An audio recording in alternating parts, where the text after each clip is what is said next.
Hello, everyone. How are you going? This is David Neal, one of the directors from the Eighth Mile Consulting, meeting up with Michael Lang today from SG Partners. To frame the purpose of discussion to today, Michael and I stomp in the same fields, as it were, and I thought it would be a bit of fun without any prior tainting to open up a discussion about leadership, sales, some a bit about where we got it wrong, and also a little bit about boundaries and its linkage to innovation. And I was keen to pick Michael's brain on this. So I guess without further ado, Michael, I might ask you to just give us a little brief explanation about who you are and a little bit about you and your team. Thanks very much, Dave. Really appreciate this opportunity to be involved with getting the message out there to both people that the network that we know. So I'm the founder of SG Partners. SG Partners has been around for 11 years. Initially, we started with just sales training. And then over the years, we came to the understanding, as Confucius says, the fish rots from the head. So we jumped into leadership because there's just so much more on the table that we thought we could achieve, but without the correct leadership, sponsoring it and actually enacting upon it, there's so much missing. So for 11 years, we've been helping leaders and sales teams be even more effective about how they engage with others, primarily to grow revenue, margins, and market share, and along the way, be happier individuals. So that's what I've been doing for 11 years all around the globe, really having fun and really get energized when we see people that we're coaching actually have some shifts. And that's why our tagline is give a shift. And I'll be lying if I said that wasn't the primary reason that drew my attention. Such a good tagline. First created, believe me, it didn't say shift. And someone said, Michael, you might want to change that. Don't change that. It does what it needs to do. It's perfect. And nice, it's Australian. I like it. Nice play on words. Yes, that's right. So it's an interesting point. One of the reasons why my first question was going to be this linkage between leadership and sales, and if there is a distinction at all. I had once had a mentor say to me, leadership is sales, and from that perspective, I probed a little bit deeper. And he went on to explain, we ultimately were influencing people to change their perspectives or to come to a different conclusion that they might not have otherwise considered.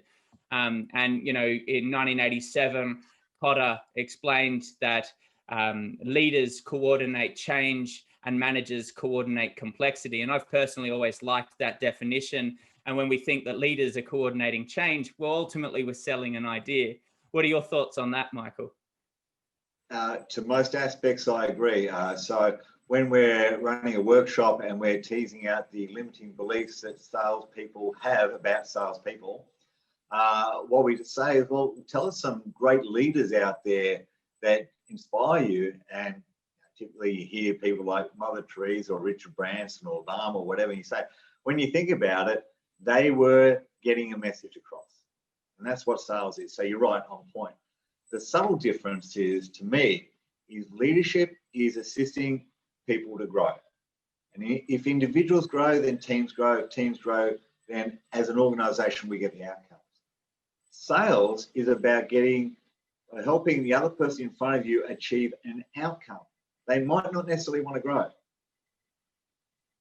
Now, if we had professional salespeople and great leaders, the skill set of influencing others is exactly the same. It's about communication. It's about understanding who you're communicating with, change the way you communicate, and understand what their value sets are, what's their beliefs or rules, and help them within that framework of getting the outcome they want. Yeah, great. So the distinction is, if I'm a leader, I should be, if I'm a great leader, I should be helping another person grow. Perfect. Well, one of the things I've always challenged any of my coaching clients with is, how are you scaling your leadership? Insofar that, we talk about a message, and then, we talk about how that resonates with a certain audience and for what purpose. And when we talk about context, we're normally matching why and how and trying to cover those two bases. simultaneously. But you're absolutely right. You know, from a leadership perspective, I would also hope that the purpose of leadership is good in its intent, insofar that you're actually trying to do something selflessly for someone else. And one could argue that sales to this has the same elements, but it wouldn't be to the same extent, I would say. I totally agree. I mean, salespeople are only as good as their last month. So the other distinction, I would say, the difference would be the timeline. Great leaders would be looking into a long-term future, where salespeople, it's just the next month. Yeah, sure. If they don't get the last month and the month before, so we're talking one quarter, if they don't get the results, then maybe they won't have an opportunity to be a salesperson in that organization. Yeah, well said. All right. So it just depends upon the framework the organisation is setting for that salesperson. So timeline would be another distinction, I'd say, be subtly different. There's another little subtopic that's just popped into my head on this, on this broader topic, is that, when I first went into the corporate world, I personally struggled with the idea of selling, in the sense that I had, an aversion to it. I mean, I'd spent 13 and a half years in the military. You never sold a thing. I mean, you sold plans and ideas, and you got pretty good at that. You got good at incentivizing people to do some pretty crazy things. Yes. But there was never this like transaction at the end. It was always, if anything, we were just this drain on the government budget. So we weren't really selling anything except capability. That was what we'd say. We've got a capability, and that's how we sell what we do. But at an individual level, not so. And I always, even to this day, I still get a little bit of a butterfly in the stomach at the idea of selling. But it's taken me a long time to realize it's not a dirty word. I mean, we live in a capitalist society. We work on the exchange of services and goods, and people need things from you in order to grow themselves, to grow their business or grow their own capabilities. And you're actually helping them. They wouldn't be talking to you if they didn't want to be, And so it's taken me a little bit of time to get past that, but we're where we are, we need to be right now. So I think there's some underlying beliefs or rules, limiting beliefs or rules that we've come across in our journey. So for instance, for myself, I grew up in a migrant family. So my parents came from Holland. My dad was a carpenter. My mum was a seamstress. So you can imagine just emigrating into Australia. There's not a lot of money they had. So I grew up with the understanding that conversations around money, because there wasn't a lot, turned into arguments. Right. So I grew up watching my mentors, my parents, in discussions about money turning to arguments. So I then create this belief, this rule to say, if you talk about money, they turn into conflict. So therefore, I don't want to get into a conflicting situation, so I won't talk about money. So therefore, from my aspect as an employee, how confident am I to approach my employers to talk about my salary? And then as a salesperson, if I'm not comfortable talking about money, how do I have conversations around commercial outcomes or propositions or value, or even asking for the order, really? Yeah, right. Because I have an internal conflict around money. And for me, I grew up with that belief that let's not talk about money. And when I started my own business, I thought, hang on, there's something going on here. I can't grow because I can't get more money. And then I met someone at a conference I went to, sat down and I said, hey, what do you do? She said, well, I work for a charity that's involved in microfinancing. I said, well, what's that? Well, we lend money to the poorest people so they can have an opportunity to learn to create money for themselves so they can educate their children and feed their children, clothe their children. I thought, that's cool. That's cool. So we need money to help other people. And that changed my belief. So that single conversation, and now I've been an ambassador for Opportunity International for 10 years, that single conversation helped me reframe that limiting belief to create a new rule. Now I want as much money as possible so I can share it with as many people as possible to help change lives. Well, mate, it's an interesting point that you've raised there. And one of the things we talk about on our end is the distinction between values and beliefs, insofar that values have primacy by and large in our lives. They largely do not change over time. Beliefs can and do change. And as one such example, I used to think that a big fat man would cram himself down the chimney that I didn't have, by the way. There was no chimney. In order to fill bags of presents, via a stocking that I didn't have either, so that went under the tree. But, you get the point, is that beliefs can and do change over time, and yours fundamentally changed due to a value of service, insofar that, and looking beside me, you'll see that there's the word service. That's one of my personal and business values. And by having money, it affords opportunity in order to scale your influence from a leadership perspective. And I would say that's maybe a good way that we could caption that particular topic. So from my perspective, you can change your beliefs just like that, because you create them just like that, right? As in your Santa Claus or Easter Bunny scenario. But here's the thing, you can also change your values, depending upon how strong the conviction is or the trigger point. So you can go down to a level 1 survivalist, where existing values have changed dramatically. If you're out in the street, hierarchy of needs. That's right. So if you're suddenly out in the street, and I did the CEO sleep out once, and I remember they said that people are only 3 decisions away from being homeless. So if you're out in the street suddenly, you will change your values based on survival. So I used to say, well, up to the age of 8, your core values were entrenched, and then, subtly change after that. And then I went to a life experience where I thought, you can change your values as well if you have to. Hey, right? There you go. This is good. You're the first person to challenge me on it. Well, hang on. Look at the environment you came from. So you can't tell me when you grew up, one of your core values was to kill people. Well, my value wasn't to kill people. My value was service. Instead, but then you go on the armed forces, where one of the core values is it might come to a time where you have to kill someone, right? Indeed. Right, and if you're not congruent in that value, you're not going to pull the trigger in time. Yeah, but it's interesting. Maybe it's a distinction in the definition itself, because for me, it was always about service, insofar as service to Australia, service to my team. And the pressure test of that value of service was founded in different behaviors, and people's behaviors change in response to the stimulus that come down. And as you say, people find themselves in a homeless situation, but they still might have service. They might have service at a different scale to what they did previously. Maybe they share a piece of broken food, and that's their limit of what they can deliver in terms of that value. So maybe it's a distinction in the definition itself. But I think I'd agree that people's behaviors absolutely change. Their beliefs change on a dime. As you say, they change as quickly as they came. And I think you'd be right in saying that the level of influence that you can have over certain situations is proportionate to the amount of resources that you have available to you, and the stimulus that are prompting you and prodding you in directions that you might or might not want to go. Totally agree.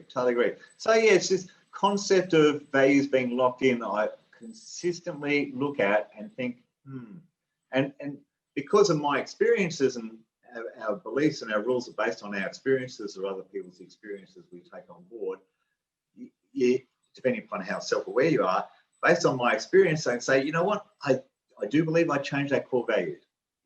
Right? Well, for better or worse, I decided to change that core value. And therefore, changing the beliefs or the rules was even easier because I had to be congruent with the values. Yeah, definitely. And I'd say in my experience, and I would ask you about yours, I would say most people have never defined their values. So they've just kind of been bouncing along, responding to the stimulus and around them. But they've never actually sat down and go, what is my identity? Who am I? And, how would I define myself by my values? And so maybe that's just something for our listeners to consider. That's right. And maybe, David, that you will only truly define your values when you come up against a situation that you are finding yourself being congruent to the activity that you need to perform there and then. Yeah, well said. If someone asks you to do something or you need to do something and you're struggling to do it, You've just come across a value set.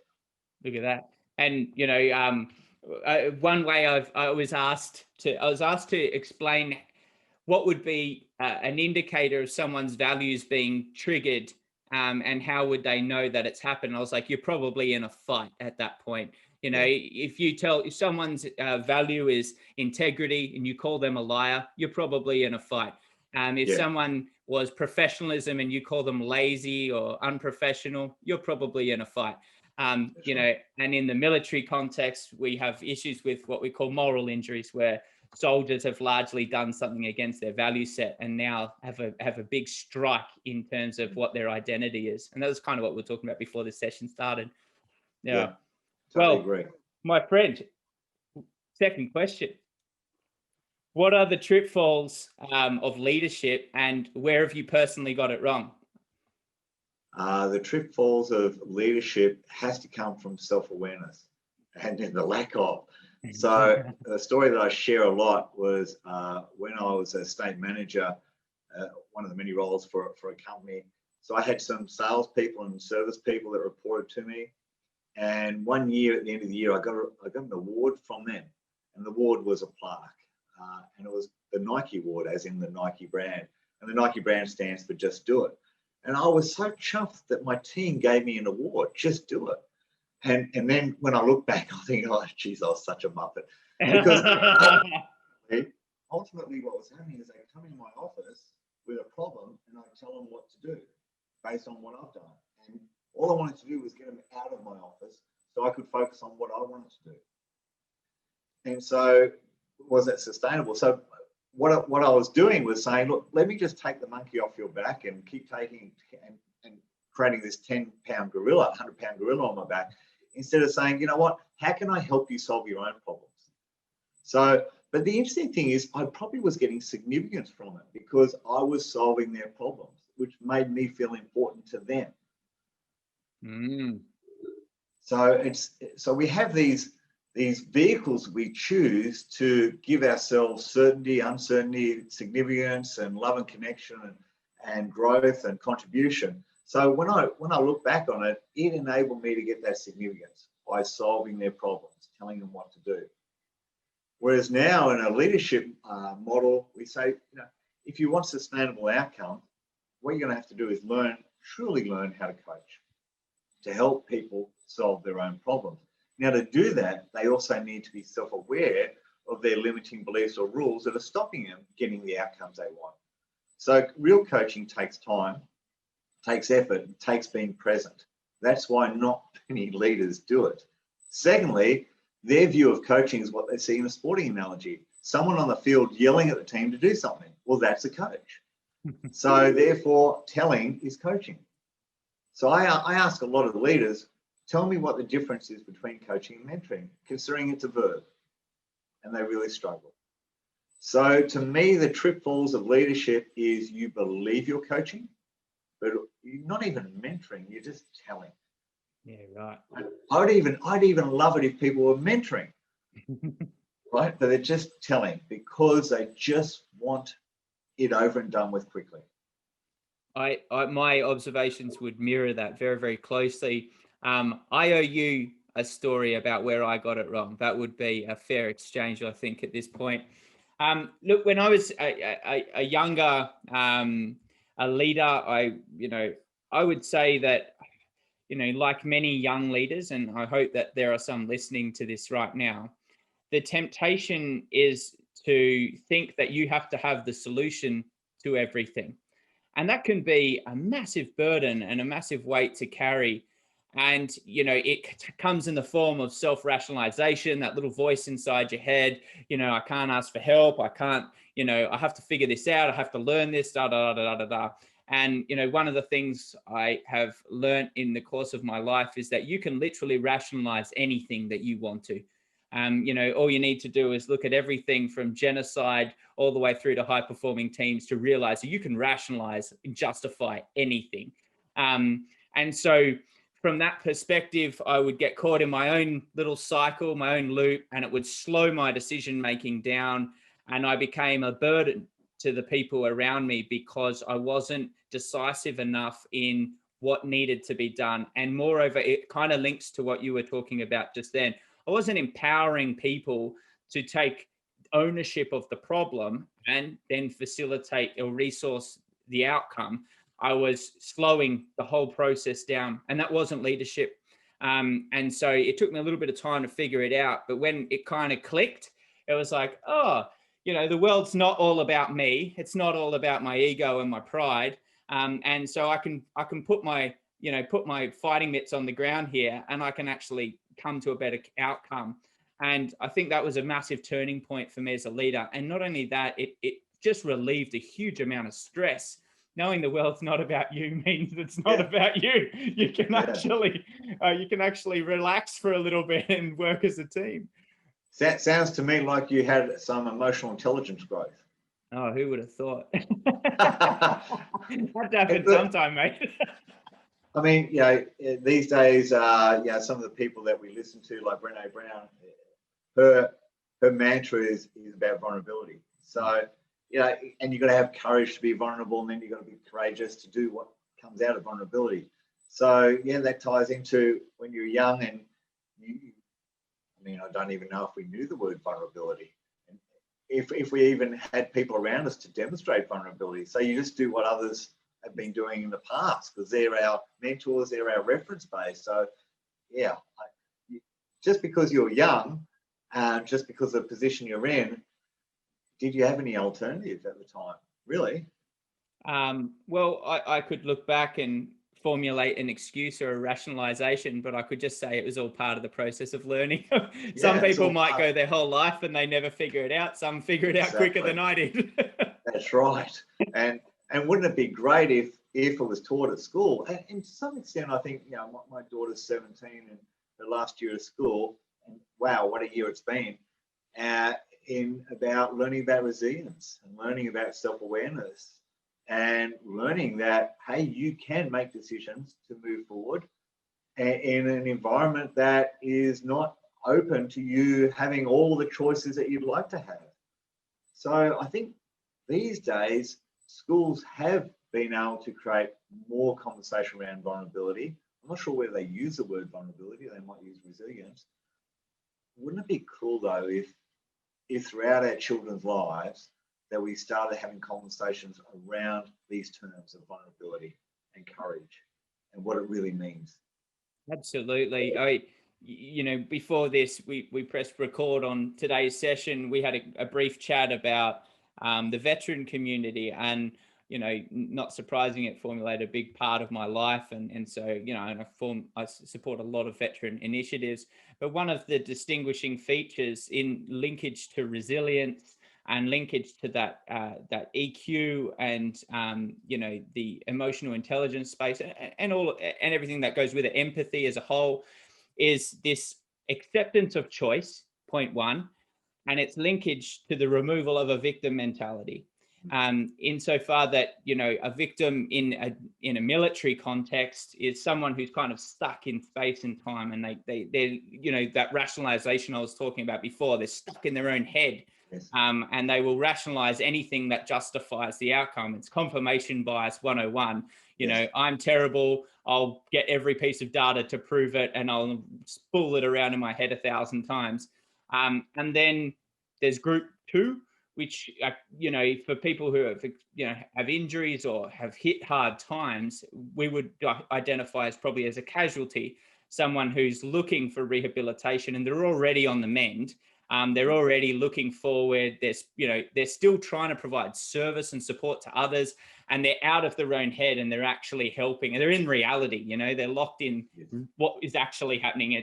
We also talked about that distinction between assumptions and fact. The assumptions is in the rationalizations, and then the fact is in reality. So that has, I think, to go back to your point about what schools teaching resilience, I think it's absolutely incredible. I think it's a must-have, and it probably goes to the root cause of a lot of problems in our society, particularly in the West at this time. I can only speak to what I know, but yeah, I absolutely agree. And I think, based on something you just shared there, group two are focused on more than themselves. I use the word serving, but it's knowing that life's more than about me.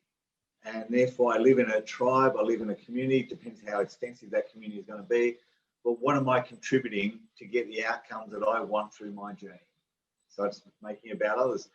And, you know, I've had experience where people are stuck in that victim mentality. I said, look for something that you can contribute to. Yeah. Right? Look for something that you can make it about others, that you can focus on that rather than focus on yourself. Absolutely best advice. It looks like you read my article I posted yesterday.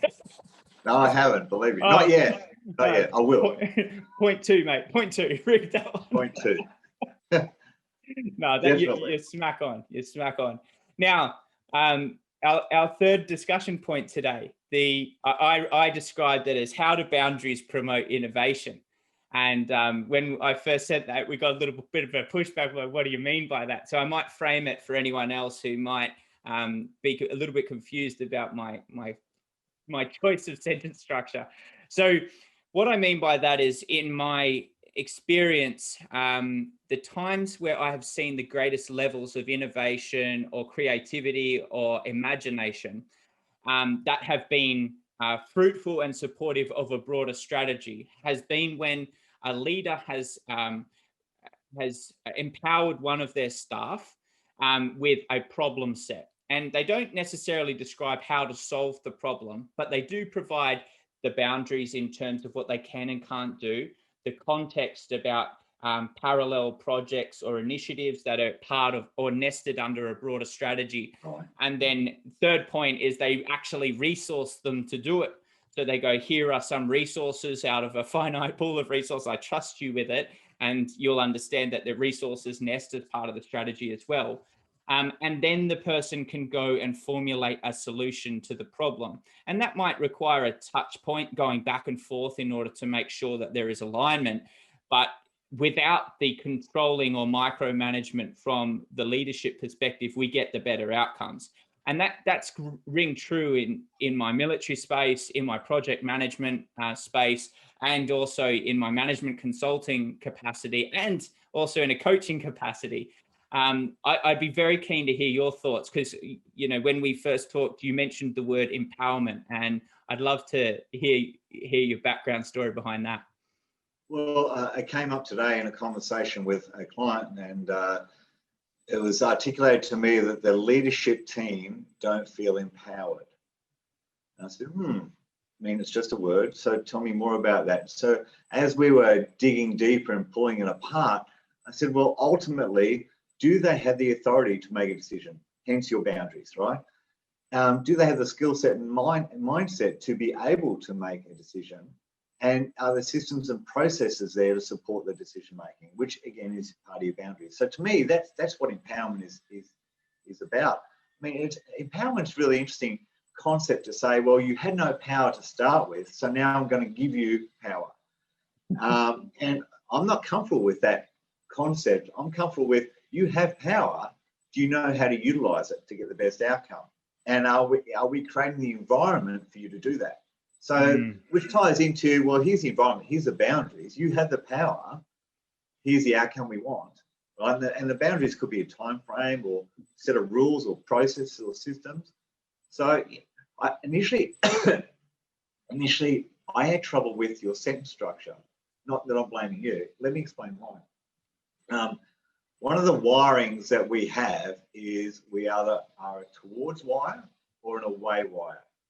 So I'm a massive towards person. So if I said, hey, Dave, let's go climb that hill, I'm thinking about all the things I need to do to climb the hill.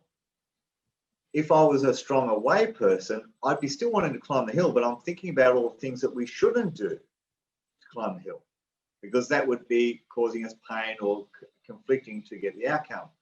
So if I look at the words boundaries, to me, that's just me by wiring. That's an away from word, and innovation is a towards.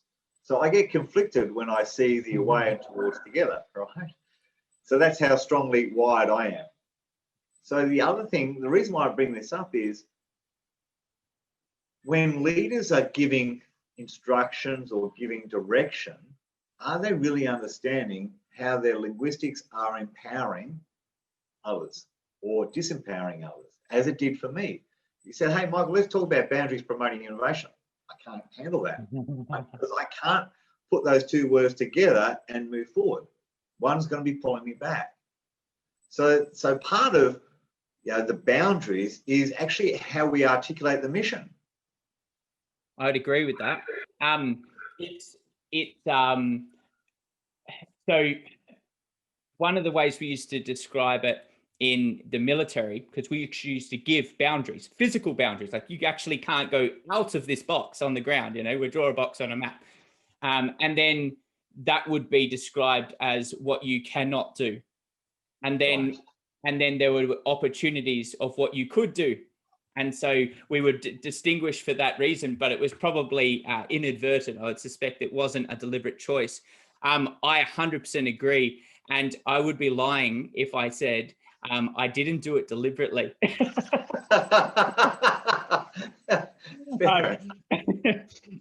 It is a deliberate play on words, and absolutely the concept of the move away and the move towards people, your opportunity and your gap finders versus your protectionists or your risk averse people. I mean, the perfect case study of that was me and my dad. And my dad was accountant, very senior in the Australian tax office, degree after degree, qualification after qualification in order to tighten up the risk side of tax and da da da da da.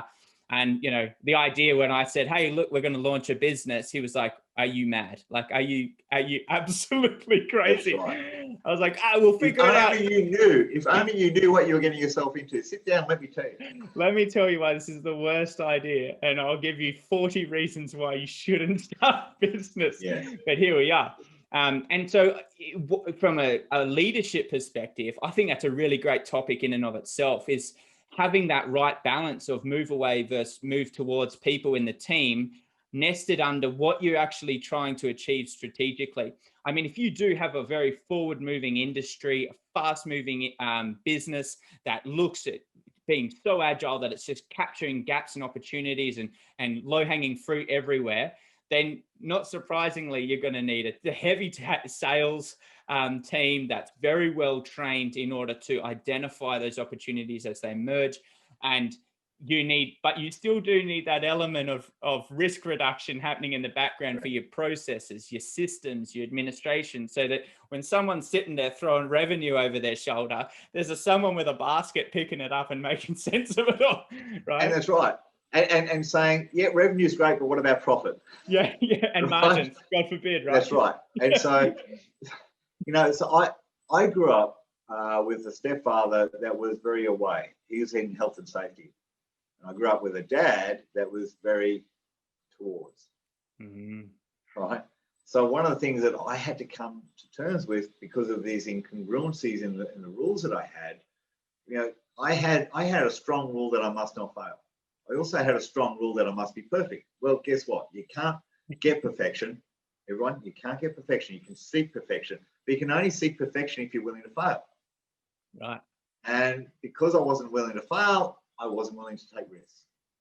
So I had to learn about these rules I had and then align them so that I can move forward. I can take risks and I can have learnings, not mistakes, learnings. And therefore I can seek other people's learnings to move forward as well. Really well said. And linking back to that original word that triggered the move away, move towards chat is that empowerment word. From my perspective, the teams that move the fastest or are the most innovative or that are leading the pack in whatever definition you choose are the ones where the leaders accept the risk and allow their team to capitalize on opportunities and gaps. So a leader goes, I'm going to accept the risk if this goes wrong. It isn't on your shoulders, but in turn, I want an exchange. I want you to capitalize on every opportunity and gap you can find to justify this risk that I'm accepting on behalf of the team. And if we get that balance right, your teams will feel empowered. They're like, the leash is off, I'm gone. Yes. And you will find some amazing gap finding. So you were talking before about cognitive bias, or another term that's used now, willful blindness. So if you've got a strong towards leader, he'll want a team around him that is towards, just like him. it's about being self-aware to get that balance of here's my strengths, here's my weaknesses. So I do need some away people, because they're going to be the ones focused on the cookie cutting, the systems, the processes, the margins, and so forth. But I also need some towards. But as a leader, a strong leader, if I have too many away people in my team, it'll drive me crazy. We've got a client right now that wants to grow. But the challenge is he wants people to push back on his ideas, but the current leadership team that he inherited won't do it. Right. So I'm kind of thinking he's a strong towards, he's got a strong away team, and yet one of the things he wants is governance. So we've got this really interesting play of what's happening in the leadership team. And we're currently doing some assessments and then doing a workshop to really tease out what's the communication pattern they've got to get into as a leadership team to grow the company, to be innovative, to take risks, and yet to have the governance in place to ensure that the baseline, the boundaries are there. Isn't that nice? I just tied that all the way back in. Look at that. What a perfect segue. Michael, I really enjoyed our chat today. I might call it there, but I might also plant the seed for another day and another time, having another chat, and we open up some other discussions. Look, from my end, I mentioned it briefly at the start. You and I haven't actually known each other for a very long time, but it was really, really good to get a level of objectivity. We have slight differences in opinion on a couple of things, but I think by and large our experiences validate each other's, and it's great to have crossed paths with you, and I look forward to picking your brain in the future. Always appreciate the opportunity to banter, because through banter you either crystallize or you open up to new ideas. So thank you very much, David, for the opportunity to have this chat with you. Mate, pleasure was mine. Until next time, safe travels. Looking forward to it. Thanks, David.